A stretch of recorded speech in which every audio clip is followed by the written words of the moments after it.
Vamos ver agora a oitava bênção da Amidá.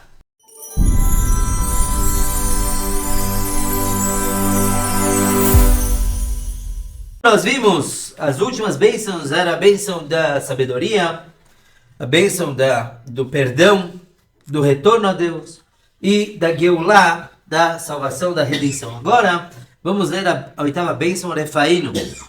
Cura-nos, Hashem, e seremos curados. Salva-nos e seremos salvos, pois Tu és nosso louvor. Concede cura e remédio total a todas as nossas feridas, pois Tu, Rei Todo-Poderoso, és aquele que cura, fidedigno e misericordioso. Bendito és Tu, Hashem, que cura os enfermos de seu povo Israel. Já entenderam? Essa bênção fala de cura. Nós pedimos saúde. Qual é a relação dessa bênção com a anterior? A gente falou que todas têm uma relação uma com a outra. É que na bênção anterior nós falamos de Mashiach, da redenção. E a verdadeira cura também é a redenção. É escrito que quando Mashiach chegar, não haverão mais enfermidades, nenhum tipo de doença. Então, claro que eu quero me curar daquela dorzinha de cabeça, ou daquela gripe, ou uma coisa breve. Mas na verdade o que eu mais quero é a cura eterna. Certo? Por isso que a indústria farmacêutica não deve querer Mashiach. Quando chegou Mashiach, acabou, não vende mais nada. Inclusive, vamos aproveitar, já que é uma aula sobre a brachá de cura, então desejar que seja em mérito da minha filhinha, Beilarut Batamar, que tem a cura completa. Quem mais? Pode falar. Quem mais? Fala em nome de pessoas que precisam de cura. Ninguém? Jamile Bat Lulu. Shimon Ben Lulu. Rachel Bat Aisha. Tem que saber o nome da mãe. Pode falar só o nome, eu dou desconto. E o outro é Davi. Davi? Nicole. Quem mais? Que todo mundo tenha saúde, Sueli e Hanale. E principalmente todos aqueles que precisam voltar para casa, reféns em Gaza, todos aqueles que porventura se machucaram, soldados, que tenham uma refuá shlema em todos os sentidos. Amém, amém.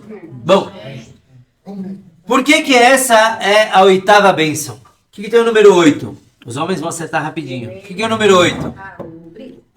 Brit Milá. Essa bênção, o Brit Milá, a circuncisão acontece no oitavo dia, e a bênção da cura também é no oitavo, para trazer bênção para o Brit Milá. Inclusive, como falamos nas outras aulas, cada uma dessas bênçãos foi recitadas pelos anjos em algum momento da história. E a bênção da cura, os anjos recitaram quando Deus curou Abraham do Brit Milá. Abraham, nosso patriarca, fez a circuncisão com 99 anos. E a Torá conta... Nossa! E a Torá conta... E o pessoal com medo de uma catarata, né? E a Torá conta que 3 dias depois Deus foi visitar ele. E naquele dia ele foi curado. Deus mandou 3 anjos. Um deles era o anjo Rafael, que é o anjo da cura. E o anjo curou o Abraão naquele momento. Quando isso aconteceu, os anjos falaram: bendito é Deus, que é o que cura os enfermos. Rofech oleh amo Israel, exatamente. Tem uma outra cura interessante na Torá, que é de Yaakov Avinu. Yaakov, quando ele lutou com o anjo do seu irmão Esaú, consta na Torá que o anjo deu uma pancada no nervo ciático de Yaakov, ele começou a mancar. E aí, consta na Torá que veio de manhã e o Yaakov estava inteiro, quer dizer, que Deus curou ele também de uma forma milagrosa, através da luz do sol. Então, tomar sol faz bem. E então, a gente sabe que existe a cura de um médico, ser humano, existe a cura divina. Qual a diferença? Que um médico, a pessoa está com tsuras, ele cura, e a pessoa lembra que estava com tsuras, e a pessoa pode ter sequelas daquilo, dores. A cura divina é uma cura que faz de forma tal que é como se a pessoa nunca tivesse ficado doente. Que é o caso de Abraham, é o caso de Jacob. É um tipo de cura que a pessoa pode nem lembrar que uma vez passou por aquela dor. Então, já que a gente está falando de cura, vamos falar de quem Deus não curou? Na nossa paraxá. O herói da Torá nessas semanas. Moshe Rabbeinu, ele era gago. Né? O primeiro rabino da história foi gago. Imagina, se ele teve seguidores, claro que os outros que falam normal. Seguidores. Por que Deus não curou Moshe? Moshe, como ele ficou gago? Porque quando ele era pequeno, ele pôs uma brasa na boca queimou a língua dele, ele ficou gago desde então. Não sei se ele era gago antes, eu não falava antes, mas tudo bem. E aí, ele se tornou líder do povo. Deus curou tanta gente. Está escrito, inclusive, no Monte Sinai. Quando o povo todo estava aos pés do Monte Sinai, todo mundo foi curado. Todo mundo. Quem era manco foi curado. Quem era advogado... Desculpa. Quem era... Você está rindo antes. Todas as doenças foram curadas. Menos Moshe Rabbeinu. Coitado. Por quê? Por que ele não foi curado? Então tem algumas interpretações. A primeira delas é para ninguém achar que ele era um exímio orador. Você pega os políticos, eles podem falar as maiores bobagens. Podem não, eles falam as maiores bobagens.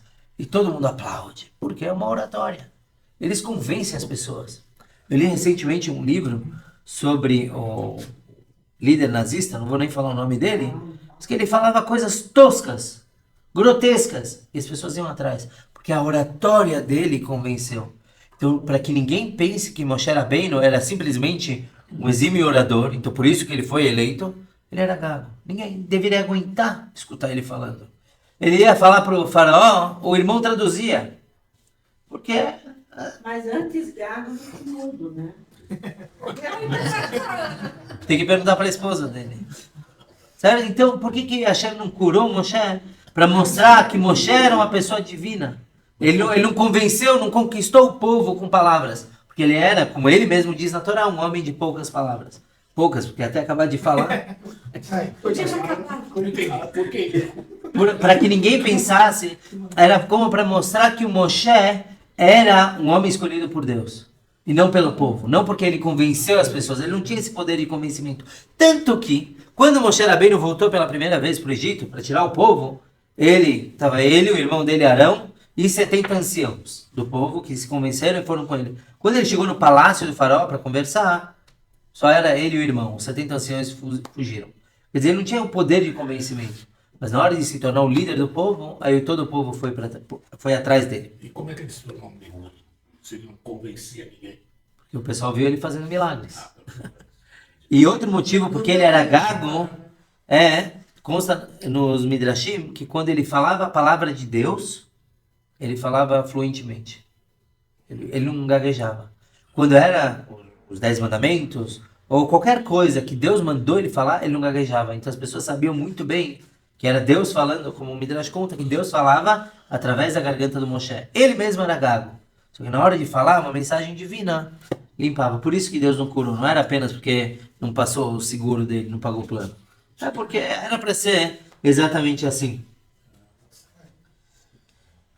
Aqui, nessa bênção, nós falamos logo no finalzinho que Kel Melech Rofen Eman Verachmanata, como ele traduz, pois tu, Rei Todo-Poderoso, é aquele que cura fidedigno e misericordioso.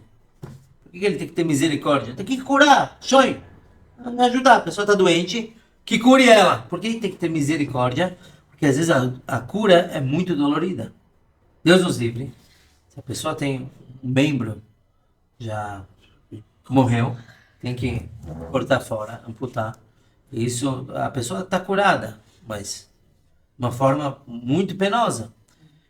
Deus, como eu falei antes, ele cura de uma forma que nem aparece a doença. Quer dizer, ele cura a pessoa sem dor, sem precisar de anestesia, sem precisar de muitos problemas. Esse é o tipo de cura que a gente pede. Claro que é verdade, eu quero que cure a dor de dente e tudo mais.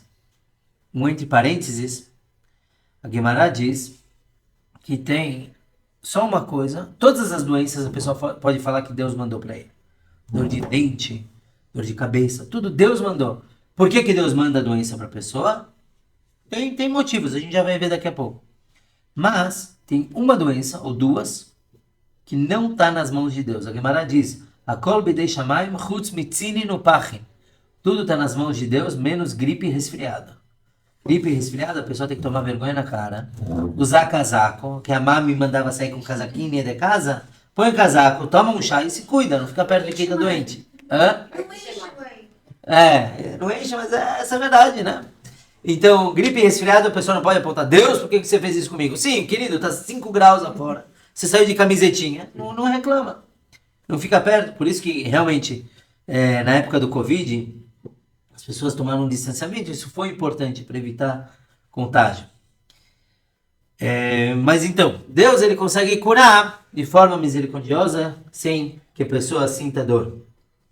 Por outro lado, existe uma obrigação na Torá da pessoa não se apoiar em milagres.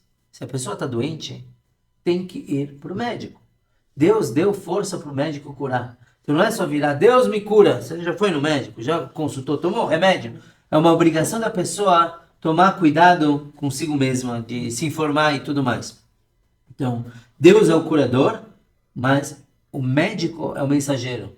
E por isso que do lado dos médicos tem o anjo Rafael. O anjo Rafael acompanha médicos. E tem histórias, agora não lembro detalhes, vamos pesquisar depois, as histórias de que o médico só entrou no ambiente que o doente estava, isso já trouxe cura. Porque o anjo Rafael é o anjo que acompanha o médico, a presença dele já traz um tipo de cura. Antigamente existia um livro que tinha todas as curas pela natureza. Então, o que aconteceu? Um tempo depois, chegaram sábios lá, foram alguns sábios que decidiram que tinha que esconder, e esconderam esse livro. Por quê? Se as pessoas usassem, ninguém ia nunca adoecer. O que acontece quando uma pessoa não adoece? Sabemos, como bons judeus, a pessoa não reza. O povo judeu funciona, infelizmente, de forma dura. Quando que a maioria, não todo mundo, Baruch Hashem, mas a maioria das pessoas, quando que aparece numa sinagoga, quando está com tzuras. Deus nos livre, faleceu alguém, tem que falar Kaddish, aparece na sinagoga. Então os sábios perceberam que se as pessoas tivessem pleno acesso a esse livro, nunca mais alguém ia olhar para os céus e falar Deus me ajuda. Analogamente, também Deus proibiu que o homem comesse da árvore da vida. Do conhecimento dele. Da vida, sim, da vida eterna, do conhecimento ele comeu. Mas por que isso? Isso é um parênteses também. Porque quando ele comeu do conhecimento, o pecado de Adão e Eva, ele internalizou o mal. E o que acontece se ele comesse da árvore da vida, que daria vida eterna? Ele ia eternizar o mal que está dentro dele. Por isso que não poderia ser eterno. Quando o Mashiach chegar, que o mal vai ser erradicado da face da terra, então os homens poderão ser imortais, de novo. E não haverá sacrifícios? Isso discute com o Rafael. Não. Mas estou vendendo meu título de Ele vai ter que saber isso. Tá simbólico. É verdade, tem esse detalhe ainda, desse comitiva. Pois é. Vai Ali ter. a fatura, aproveita. Ele só estava para vender o título de Cohen porque ele gosta de subir maftir. É. Fala para ele subir em outra aliança, vai ver se ele quer. Bom, só mais um detalhe sobre essa bênção. Tem aqueles que costumam... Vejam no transliterado, na segunda linha, temos aqui Shelema lechol makoteinu. Tem alguns que costumam, nesse ponto, falar o nome de pessoas doentes. Para quem ele está rezando. Ele pode... É permitido falar. Então eu posso, nesse ponto, falar, quero saúde para tal e tal e tal. É permitido. É aconselhável. Muitos não costumam fazê-lo porque é falar coisas no meio da amidá. A pessoa pode se distrair. Mas é permitido. E se a pessoa está rezando, ela pode aqui... Depois a palavra macoteino? Lechol makoteinu. É sempre antes do que, né? Sempre antes do que você pode fazer um Mas pedido especial. você pede, por exemplo, ele foi Ashlemar para fulano, filho Da mãe. da mãe. É como se tinha depois. Sempre menciona... Depende. Um judeu, ele menciona o nome da mãe. E um não judeu menciona o nome do pai. Isso aqui, ó. Uma vez tinha a história de uma pessoa que escreveu para o Rebbe pedindo bênçãos para uma pessoa e mandava com o nome da mãe. E a pessoa não curava, e o Rebbe dava bênção. E não curava. Até que perceberam, não, o cara não era judeu. Aí mandaram com o nome do pai, o Rebbe deu bênção, a pessoa